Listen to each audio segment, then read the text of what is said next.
presse internationale avec vous, Géraldine. Des manifestations ont eu lieu ce week-end dans plusieurs villes d'Espagne pour protester contre l'augmentation alarmante de la pauvreté énergétique dans le pays. Une vieille dame est morte la semaine dernière, brûlée dans l'incendie déclenché par sa bougie.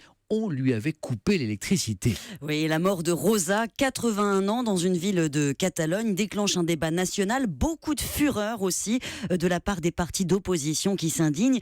1 800 000 foyers sont plongés dans le noir en Espagne, faute d'avoir pu payer leurs factures, rapporte le quotidien El Mundo. C'est un demi-million de plus qu'en 2012 et 3 fois plus qu'avant la crise de 2008, sans compter que les plus pauvres ont froid aussi. Plus de 7 millions de personnes, 15% de la population, Samuel, ne peuvent pas se chauffer correctement. Le signe que la pauvreté s'enquiste, qu'elle s'étend, même si la reprise est réelle en Espagne. La croissance devrait être de 3% cette année et c'est évident, elle ne profite pas à tout le monde. Et donc, Géraldine, une vieille dame en est morte. Exactement. Donc Rose n'avait pas d'argent pour payer sa facture et elle n'est pas la seule. On découvre cette statistique effrayante. 7000 personnes sont mortes de cette pauvreté énergétique en 2014 en Espagne. C'est 6 fois plus que le nombre de tués sur la route et dans l'indifférence. Il n'y a pas de trêve hivernale en Espagne comme en France et la législation censée protéger les plus démunis est rudimentaire. Les tarifs réduits du gaz, d'électricité concernent uniquement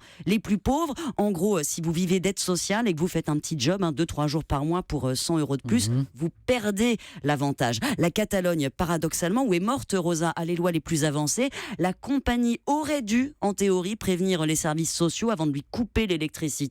Elle ne l'a pas fait et Rosa est victime de la bureaucratie, de l'incurie des services de l'État, écrit le quotidien El País, victime aussi de la flambée délirante des prix de l'électricité. On meurt faute d'électricité ou de gaz, on meurt de misère en Espagne et nous sommes en 2016.